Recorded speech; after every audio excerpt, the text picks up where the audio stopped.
زیارت مدینہ منورہ۔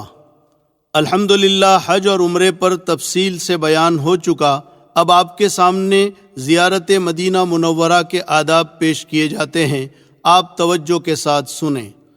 حج کے بعد سب سے افضل اور سب سے بڑی سعادت سید الانبیاء رحمت للعالمین تاجدار مدینہ رسول مقبول صلی اللہ علیہ وسلم کے روضہ اقدس کی زیارت ہے۔ رسول اللہ صلی اللہ علیہ وسلم کی عظمت و محبت وہ چیز ہے جس کے بغیر ایمان ہی مکمل نہیں ہوتا۔ اس کا تقاضا ایمان والے کو بھی فطری طور پر ہونا چاہیے کہ دیار قدس میں پہنچنے کے بعد روضہ اقدس کی زیارت کے بغیر واپس نہ ہو، اور اس پر مزید یہ کہ روضہ اقدس کے سامنے حاضر ہو کر درود و سلام کے بعد وہ عظیم انعامات و ثمرات اور برکات کا حاصل ہو جانا جو دور سے درود و سلام پڑھنے سے حاصل نہیں ہو سکتے۔ رسول اللہ صلی اللہ علیہ وسلم نے فرمایا، جس نے حج کیا پھر میری قبر کی زیارت میری وفات کے بعد کی تو گویا اس نے میری زندگی میں میری زیارت کی۔ ایک حدیث میں اللہ کے نبی صلی اللہ علیہ وسلم کا ارشاد ہے، من زار قبری وجبت لہو شفاعتی، جس نے میری قبر کی زیارت کی اس کے واسطے میری شفاعت واجب ہو گئی۔ ایک حدیث میں حضور صلی اللہ علیہ وسلم کا ارشاد ہے، جس نے بیت اللہ کا حج کیا اور میری زیارت نہ کی اس نے مجھ پر ظلم کیا۔ جب مدینہ طیبہ کی طرف چلیں تو راستے میں کثرت سے درود و سلام پڑھتے رہیں، اور محبت نبوی کو بیدار کرنے کے لیے اگر آپ کو ذوق ہو تو نعتیہ اشعار بھی خوب ذوق و شوق سے پڑھیں۔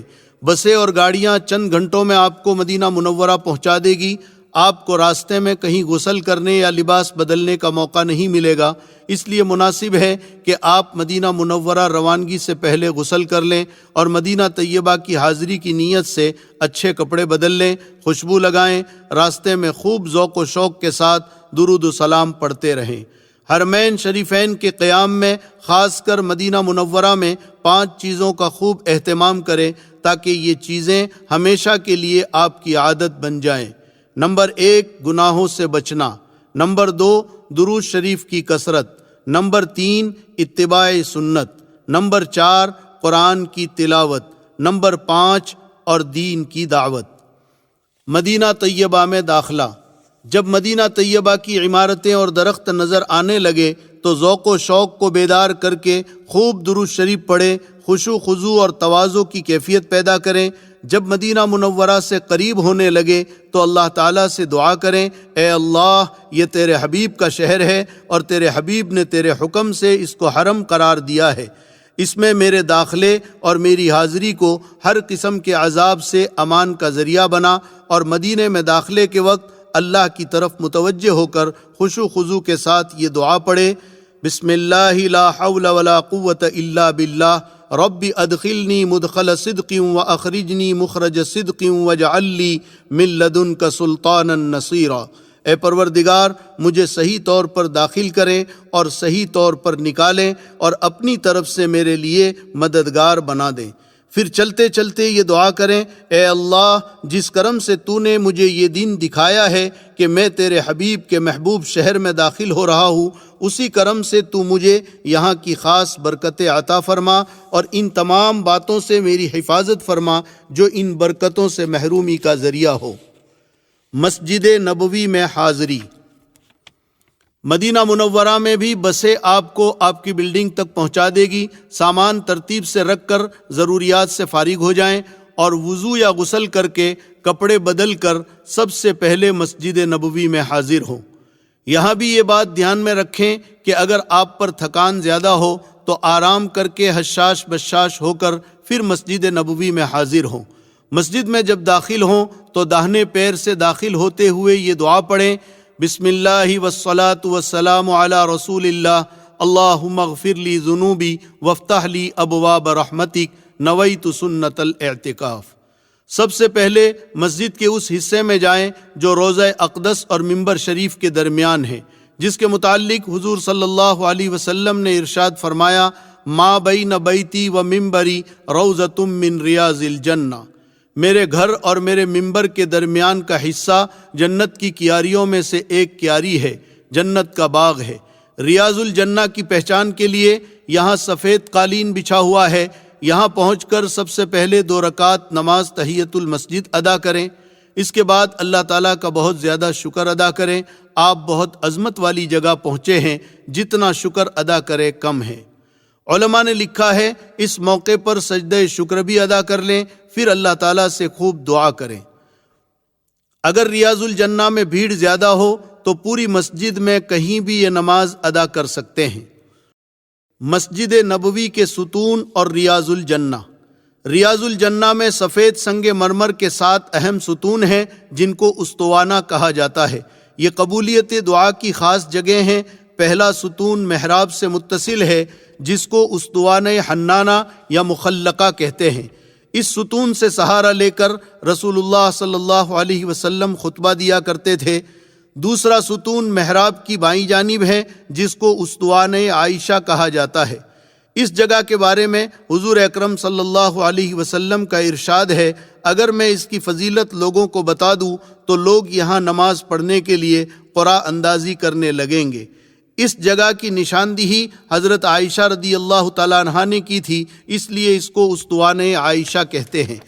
تیسرا ستون استوانہ عائشہ کی بائیں جانب استوانہ ابو لبابہ ہے۔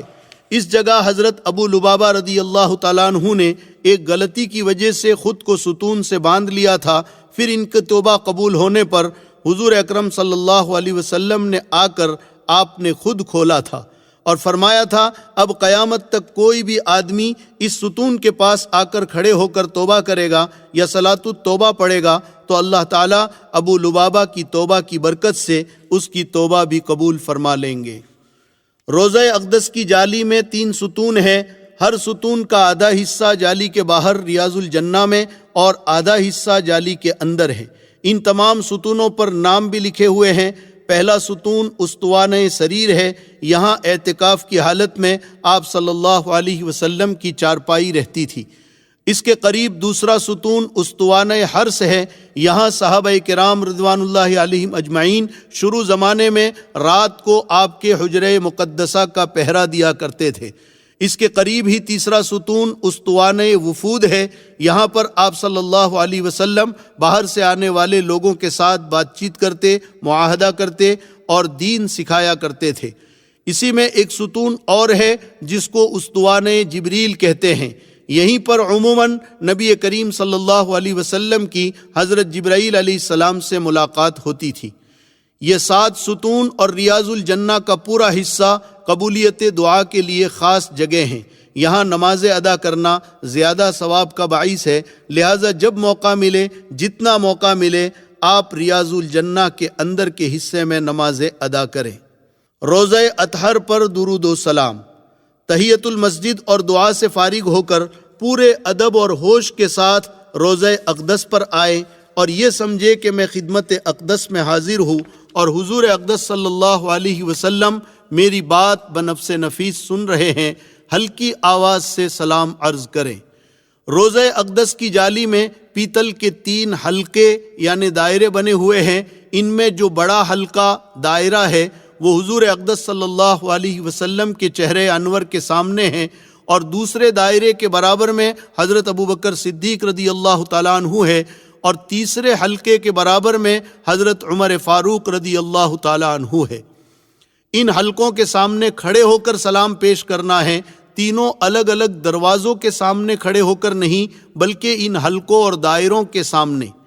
یہ دھیان رکھیں کہ یہاں بھیڑ زیادہ ہوتی ہے تو کسی کو تکلیف نہ پہنچے، اس کا خاص خیال رکھیں۔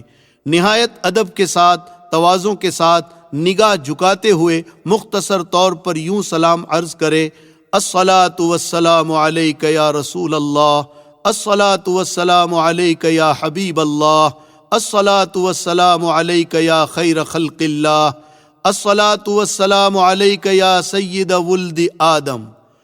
اس جگہ عورتیں بہت زیادہ بے احتیاطی کرتی ہے، دھکا مکی کرتی ہے، سر سے دوپٹہ بھی اتر جاتا ہے۔ یہ بہت ہی نامناسب بات ہے۔ اس سے بہتر تو یہ ہے کہ باہر سے ہی صلاۃ و سلام پیش کریں، اور جو معذور ہے اندر نہیں جا سکتے وہ بھی باہر سے ہی سلام پیش کریں۔ سلام پیش کرنے کے بعد جن دوستوں اور بزرگوں اور عزیزوں نے آپ سے سلام کی فرمائش کی ہے اور بعض سے آپ نے وعدہ بھی کر لیا ہے، ان کا سلام حضور اکرم صلی اللہ علیہ وسلم کو پہنچائے۔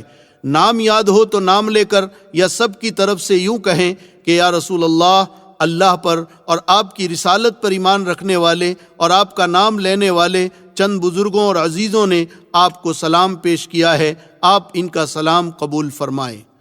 علماء نے لکھا ہے کہ جب حضور پاک صلی اللہ علیہ وسلم کے روضہ اقدس کے سامنے کھڑے ہوں تو اس یقین کے ساتھ کھڑے ہوں کہ آپ صلی اللہ علیہ وسلم اپنی قبر مبارک میں آرام فرما رہے ہیں اور ہر آنے والے کو جانتے ہیں، اور سلام کرنے والے کا جواب آپ بنفس نفیس خود دیتے ہیں، پھر بہت آہستہ آواز میں اپنے ایمان کی گواہی دیں، یعنی اس طرح کہیں یا رسول اللہ میں آپ کو گواہ بنا کر کہتا ہوں اشہد ان لا الہ الا اللہ و اشہد ان محمدً عبدہ و رسولہ۔ علماء نے لکھا ہے کہ حشر کے میدان میں آپ صلی اللہ علیہ وسلم یہ گواہی لوٹائیں گے اور کہیں گے یا اللہ اس نے میرے سامنے کلمہ پڑھا تھا اور یہ مسلمان ہے، اور جو یہ گواہی کئی بار دے دے تو آپ صلی اللہ علیہ وسلم فرمائیں گے اے اللہ اس نے میرے سامنے کئی مرتبہ کلمہ پڑھا تھا، اور جس کی گواہی رسول اللہ صلی اللہ علیہ وسلم دے دے تو انشاءاللہ اس کا تو بیڑا پار ہے۔ حضرت ابوبکر صدیق رضی اللہ تعالی عنہ پر سلام۔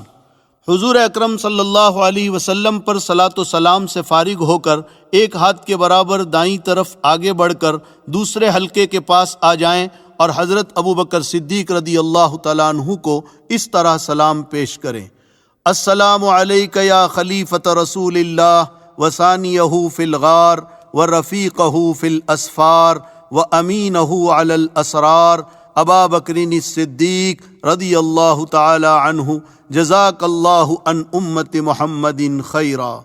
آپ پر سلام ہو اے اللہ کے رسول کے خلیفہ، غار میں آپ کے ساتھی، سفروں میں آپ کے رفیق، آپ کے رازوں کے امین ابو بکر صدیق، آپ پر سلام ہو۔ اللہ تعالیٰ آپ کو امت محمدیہ کی طرف سے بہترین جزا عطا فرمائیں۔ پھر جن لوگوں نے سلام کہا ہو ان کا سلام پہنچا دے۔ حضرت عمر فاروق رضی اللہ تعالیٰ عنہ پر سلام۔ حضرت ابوبکر صدیق رضی اللہ تعالیٰ عنہ پر سلام سے فارغ ہو کر پھر ایک ہاتھ دائیں طرف آگے بڑھ کر تیسرے حلقے کے پاس آ جائیں اور حضرت عمر رضی اللہ تعالیٰ عنہ کو ان الفاظ میں سلام پیش کریں: السلام علیک یا امیر المؤمنین عمر الفاروق الذی اعز اللہ بک الاسلام امام المسلمین مردیا حیا و میتا جزاک اللہ عن امت محمد خیرا۔ اے امیر المؤمنین عمر فاروق، آپ پر سلام ہو جن کے ذریعے اللہ نے اسلام کو غلبہ عطا فرمایا۔ اے مسلمانوں کے امام، زندگی اور موت میں اللہ کے پسندیدہ، اللہ تعالیٰ آپ کو امت محمدیہ کی طرف سے بہترین جزا عطا فرمائیں۔ پھر جن لوگوں نے سلام کہا ہو ان کا سلام پہنچا دے۔ اس کے بعد باب البقیع سے باہر نکل جائیں اور موقع ہو تو تھوڑی دیر قبلہ رخ ہو کر خوب دعا کریں۔ مدینہ منورہ کے قیام کو خوب غنیمت سمجھے، جہاں تک ہو سکے زیادہ وقت مسجد نبوی میں گزاریں اور درود شریف کثرت سے پڑھتے رہیں، قرآن کی تلاوت بھی خوب کریں، وقت بالکل ضائع نہ کریں۔ پتہ نہیں یہ سنہرا موقع پھر آتا ہے یا نہیں، اس لیے اس کی قدر کریں۔ زیارت جنت البقیع۔ مدینہ طیبہ میں مسجد نبوی اور روضہ اقدس کی حاضری کے بعد سب سے اہم مقام وہاں کا قدیم قبرستان جنت البقیع ہے، جو مسجد نبوی سے بالکل ملا ہوا ہے۔ اس میں 10,000 سے زیادہ صحابہ کرام مدفون ہیں۔ خود رسول اللہ صلی اللہ علیہ وسلم نے کتنے مرنے والوں کو اپنے ہاتھ سے اس میں دفن کیا ہے۔ آپ صلی اللہ علیہ وسلم کی اکثر بیویاں اور بیٹیاں اور اہل بیت کے بہت سے ممتاز افراد اور کتنے ہی جلیل القدر صحابہ، پھر بے شمار تابعین اور تبع تابعین اور بعد کے انگنت ائمہ اعظام اور اولیاء کرام اس میں آرام فرما رہے ہیں۔ اسی قبرستان میں حضرت فاطمہ رضی اللہ تعالی عنہا، حضرت عباس رضی اللہ تعالی عنہ اور حضرت حسن رضی اللہ تعالی عنہ بھی مدفون ہیں۔ حضور صلی اللہ علیہ وسلم کی اکثر بیویاں حضرت عائشہ صدیقہ، حضرت سودا، حضرت زینب بنت جہش، حضرت زینب بنت خزیمہ، حضرت ام سلمہ، حضرت حفصہ، حضرت ام حبیبہ اور حضرت جویریہ رضی اللہ تعالی عنہن، یہ سب کی سب اسی قبرستان میں مدفون ہیں۔ اسی قبرستان میں سیدنا حضرت عثمان غنی رضی اللہ تعالیٰ عنہ اور حضور اکرم صلی اللہ علیہ وسلم کی رضائی ماں حضرت حلیمہ سعدیہ رضی اللہ تعالی عنہا بھی مدفون ہیں۔ اسی قبرستان میں حضرت ابو سعید خدری رضی اللہ تعالی عنہ بھی ہے۔ اس قبرستان میں جتنے لوگ مدفون ہیں ان میں سب سے اونچا اور بڑا مقام حضرت عثمان غنی رضی اللہ تعالی عنہ کا ہے۔ کہنے والوں نے کہا ہے، دفن ہوگا نہ کہیں ایسا خزانہ ہرگز، دفن ہوگا نہ کہیں ایسا خزانہ ہرگز۔ لہٰذا حسب موقع جنت البقیع کی بھی زیارت کرتے رہیں، ان میں مدفون تمام لوگوں کے لیے اور اپنے لیے دعائیں کرتے رہیں، اور جس قدر بھی آپ کو قرآن کریم کا حصہ یاد ہو پڑھ کر جنت البقیع میں مدفون حضرات کو بخشتے رہیں۔ عموماً اشراق کے وقت اور عصر کے بعد جنت البقیع کا دروازہ کھلتا ہے۔ حضور اکرم صلی اللہ علیہ وسلم نے فرمایا، بقیع کے سردار حضرت عثمان غنی رضی اللہ تعالیٰ عنہ ہے، جب بھی بقیع میں آؤ تو سب سے پہلے حضرت عثمان رضی اللہ تعالیٰ عنہ کی قبر پر آؤ۔ قیامت کے دن سب سے پہلے اسی قبرستان کے لوگ اٹھیں گے۔ حضور صلی اللہ علیہ وسلم کا ارشاد ہے، انا اول من ینشق عنہ القبر، میں سب سے پہلے قیامت کے دن اپنی قبر سے اٹھوں گا، میرے برابر میں ابو بکر اٹھیں گے اور میرے بعد عمر اٹھیں گے، پھر عیسیٰ علیہ السلام اٹھیں گے اور اس کے بعد جنت البقیع کے قبرستان والے اٹھیں گے۔ بقیع کا یہ قبرستان دنیا کے سارے قبرستانوں میں سب سے افضل ہے۔ قبرستان کے اعمال، دنیا کے کسی بھی قبرستان میں جائیں تو ایک مرتبہ سورہ فاتحہ، سورہ تکاثر، ایک مرتبہ سورہ اخلاص پڑھ کر اللہ سے دعا کریں کہ اے اللہ اس کا ثواب قبر والوں کو عطا فرما، تو حشر کے میدان میں یہ سارے قبر والے اللہ سے گزارش کریں گے، اے اللہ تو اس پڑھنے والے کی مغفرت کر دے۔ اور جب سارے بقیع والے آپ کی مغفرت کی دعا کریں گے تو انشاءاللہ اللہ آپ کی مغفرت ضرور فرمائیں گے۔ دوسرا عمل، کسی بھی قبرستان میں جا کر جب کوئی شخص 11 مرتبہ سورہ اخلاص پڑھ کر اللہ سے دعا کرتا ہے، اے اللہ اس کا ثواب ان قبر والوں کو عطا کر دے، تو حضرت آدم علیہ السلام سے لے کر آج تک جتنے لوگ یہاں مدفون ہیں سب کی تعداد کے برابر اس کو ثواب دیا جائے گا۔ مسجد نبوی میں نماز کا ثواب، مدینہ منورہ کے قیام کے زمانے میں مسجد نبوی میں باجماعت نماز پڑھنے کا اہتمام کریں۔ مسجد نبوی میں باجماعت نماز پڑھنے کا بہت زیادہ ثواب ہے۔ بخاری شریف کی ایک حدیث میں حضور اکرم صلی اللہ علیہ وسلم کا ارشاد ہے، میری اس مسجد میں ایک نماز کا ثواب 1000 نمازوں سے بہتر ہے سوائے مسجد حرام کے، کیونکہ مسجد حرام میں باجماعت نماز پڑھنے کا ثواب دوسری مسجدوں کے مقابلے میں 1,00,000 نمازوں سے افضل ہے۔ ابن ماجہ کی ایک روایت میں مسجد نبوی کی ایک نماز کا ثواب 50,000 نمازوں کے برابر بتایا گیا ہے۔ مسجد نبوی میں 40 نمازیں۔ مدینہ منورہ کے قیام میں افضل ترین عمل یہ ہے کہ سرکار دو عالم صلی اللہ علیہ وسلم پر درود شریف کثرت سے پڑھا جائے اور نمازوں کو باجماعت مسجد نبوی میں ادا کیا جائے۔ مسجد نبوی میں 40 نمازوں کی بڑی فضیلت ہے۔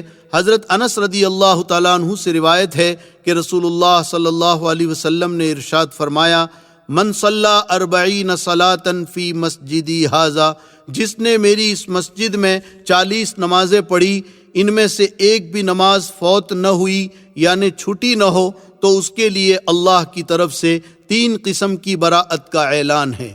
نمبر 1 جہنم سے براءت، نمبر 2 عذاب سے براءت، نمبر 3 نفاق سے براءت، یعنی یہ بندہ نہ جہنم میں جائے گا، نہ اللہ اس کو عذاب میں ڈالے گا، اور نہ یہ بندہ منافق ہوگا۔ لہٰذا مسجد نبوی میں 40 نمازوں کو باجماعت ادا کرنے کا پورا اہتمام کریں۔ مرد حضرات اس کا خاص خیال رکھیں، عورتوں کو تو یہ فضیلت اپنے گھر میں اور ہوٹل میں نماز پڑھنے سے بھی مل جائے گی۔ اسی طرح مکہ مکرمہ میں بھی عورتوں کو نماز اپنے گھر پر پڑھنے پر بھی 1,00,000 نمازوں کا ثواب مل جائے گا۔ مدینہ منورہ کے کچھ اور مقامات کی زیارتیں۔ جبل احد مدینہ منورہ سے 3 میل کے فاصلے پر یہ ایک بہت بڑا پہاڑ ہے جس کے بارے میں حضور صلی اللہ علیہ وسلم نے ارشاد فرمایا، جبل یحبنا ونحبہ، یہ وہ پہاڑ ہے جو ہم سے محبت کرتا ہے اور ہم اس سے محبت کرتے ہیں۔ اسی پہاڑ کے دامن میں اسلام کی مشہور لڑائی جنگ احد ہوئی تھی، جس میں حضور اکرم صلی اللہ علیہ وسلم زخمی ہوئے تھے، آپ کے دندان مبارک شہید ہوئے تھے اور 70 صحابہ کرام شہید ہوئے تھے۔ انہی شہداء میں حضور اکرم صلی اللہ علیہ وسلم کے حقیقی چچا سید الشہداء حضرت حمزہ رضی اللہ تعالی عنہ بھی ہے۔ تمام شہداء اسی جگہ مدفون ہیں۔ احد کا یہ قبرستان خوبصورت جالی سے بند کر دیا گیا ہے۔ احد کے میدان میں بھی کھڑے ہو کر ہم قبرستان والے اعمال ضرور کر لیں، کیونکہ احد کے میدان میں بھی ایک قبرستان ہے۔ مسجد قباء مدینہ منورہ سے 2 میل کے فاصلے پر یہ ایک خوبصورت مسجد ہے۔ ہجرت کے سفر میں مدینہ منورہ سے پہلے قباء میں آپ نے 14 دن قیام فرمایا اور مسجد بھی آپ نے خود تعمیر فرمائی۔ اس مسجد کا اور اس مسجد میں نماز پڑھنے والوں کا اللہ تعالیٰ نے قرآن میں بھی ذکر فرمایا ہے، لَمَسْجِدٌ أُسِّسَ عَلَى التَّقْوَى مِنْ أَوَّلِ يَوْمٍ أَحَقُّ أَن تَقُومَ فِيهِ رِجَالٌ يُحِبُّونَ أَن يَتَطَهَّرُوا وَاللَّهُ يُحِبُّ الْمُطَّهِّرِينَ۔ یقیناً وہ مسجد جس کی بنیاد پہلے دن سے تقوی پر رکھی گئی ہے، وہ اس بات کی زیادہ حقدار ہے کہ میرے محبوب تم اس میں کھڑے ہو۔ اس میں ایسے لوگ ہیں جو پاک صاف ہونے کو پسند کرتے ہیں، اور اللہ تعالیٰ پاک صاف لوگوں کو پسند کرتا ہے۔ اس مسجد کی بھی ضرور زیارت کریں اور اس میں بھی نماز پڑھیں۔ روایتوں میں ہے ہر سنیچر کے دن حضور اکرم صلی اللہ علیہ وسلم کبھی پیدل کبھی سواری پر مسجد قباء میں تشریف لاتے تھے۔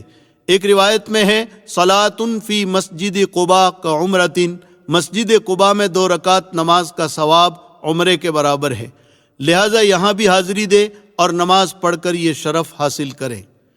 مسجد جمعہ ہجرت کے سفر میں قباء سے جب مدینہ منورہ کی طرف آپ صلی اللہ علیہ وسلم روانہ ہوئے تو جمعہ کا دن تھا۔ راستے میں بنو سالم کا محلہ پڑتا تھا، وہاں رک کر آپ نے جمعہ ادا کیا۔ یہ اسلام کا پہلا جمعہ تھا۔ اس جگہ اب خوبصورت مسجد بنی ہوئی ہے، تصویر میں آپ دیکھ رہے ہیں۔ مسجد قبلتین وادی عقیق کے قریب ایک ٹیلے پر یہ مسجد ہے۔ اس میں 2 محرابیں بنی ہوئی ہے، ایک بیت المقدس کی طرف اور ایک کعبۃ اللہ کی طرف، مگر اب نیچے کی طرف کی جو محراب ہے اس جگہ پر حکومت نے دروازہ بنا دیا ہے اور محراب اوپر بنا دی ہے۔ ہجرت کے بعد رسول اللہ صلی اللہ علیہ وسلم نے اور صحابہ کرام نے 17 مہینے تک بیت المقدس کی طرف رک کر کے نماز پڑھی، مگر آپ کا قلبی رجحان بیت اللہ کی طرف رک کرنا تھا، اس لیے بار بار آپ کی نگاہیں آسمان کی طرف اٹھتی تھی۔ اللہ تعالیٰ نے فرمایا قد نرى تقلب وجهك في السماء فلنولينك قبلة ترضاها، میرے محبوب آپ کے چہرے کو بار بار ہم آسمان کی طرف اٹھتے ہوئے دیکھ رہے ہیں، ہم عنقریب آپ کا رخ اس قبلے کی طرف کر دیں گے جس کی آپ کو دلی آرزو ہے۔ پھر ایک مرتبہ عین نماز میں حکم آ گیا فولی وجہک شطر المسجد الحرام، میرے محبوب اپنا چہرہ مسجد حرام کی طرف پھیر دیجئے۔ تو آپ نماز میں ہی بیت اللہ کی طرف گھوم گئے، اس لیے اس مسجد میں 2 محرابیں بنی ہوئی ہے اور اسی وجہ سے اس مسجد کو مسجد قبلتین کہتے ہیں۔ مسجد اجابہ جنت البقیع سے شمال کی جانب یہ مسجد آبادی کے درمیان واقع ہیں۔ اس کو مسجد بنو معاویہ بھی کہا جاتا ہے، کیونکہ کبھی یہاں بنو معاویہ رہا کرتے تھے۔ ایک دن رسول اللہ صلی اللہ علیہ وسلم نے اس میں نماز پڑھی اور دیر تک دعا مانگی۔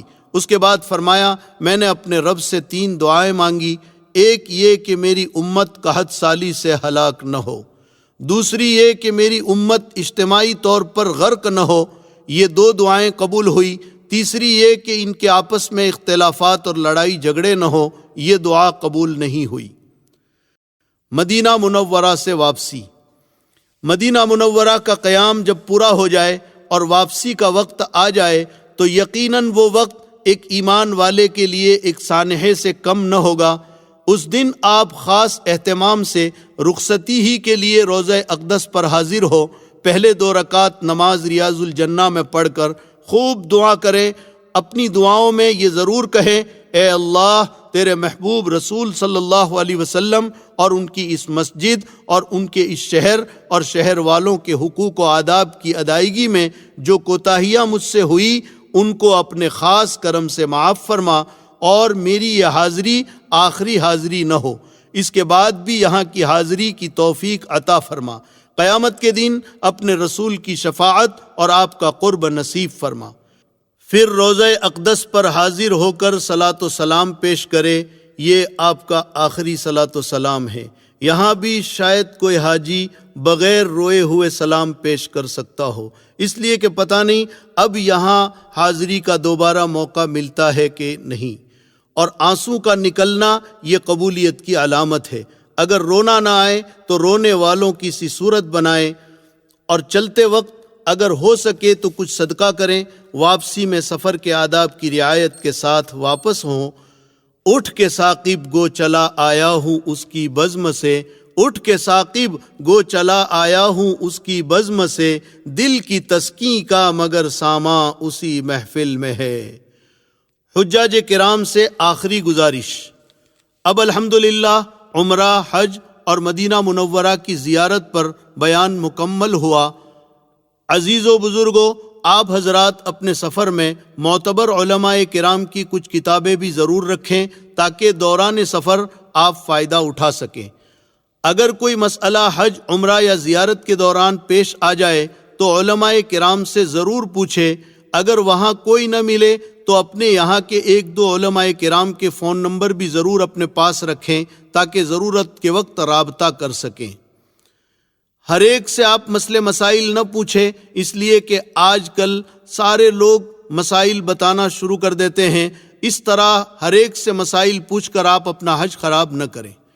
اس کے علاوہ اس سفر میں دین کی بنیادی اور ضروری باتیں سیکھنے کا بھی خاص اہتمام کریں۔ آپ کو ماشاءاللہ کافی وقت ملے گا، اس میں آپ بہت کچھ سیکھ سکتے ہیں۔ دین کی بنیادی معلومات پر مشتمل مختلف کتابچے بازار میں دستیاب ہے۔ ان میں سے ایک چھوٹی سی کتاب پاکٹ سائز کی دین سیکھنا سکھانا، اردو یا ہندی میں اپنے پاس رکھیں، جس میں دین کی بہت ضروری اور بنیادی باتیں لکھی ہوئی ہے جن کا سیکھنا ہر مسلمان پر فرض ہے۔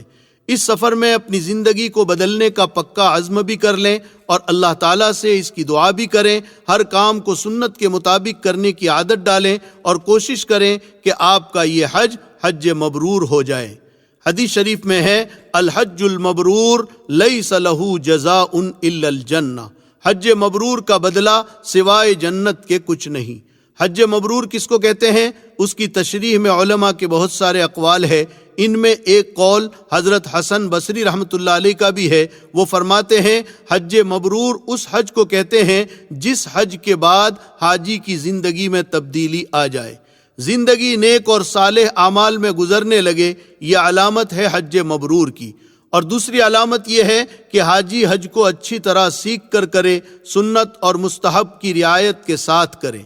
اخیر میں تمام حجاج کرام سے مؤدبانہ درخواست کی جا رہی ہے کہ آپ اس مبارک سفر میں اپنی دعاؤں میں اس ناچیز کو اور ہمارے ادارے دینیات اور اس کے تمام اراکین اور ان کے خاندان والوں کو اور پوری امت کو بھی شامل کر لیں۔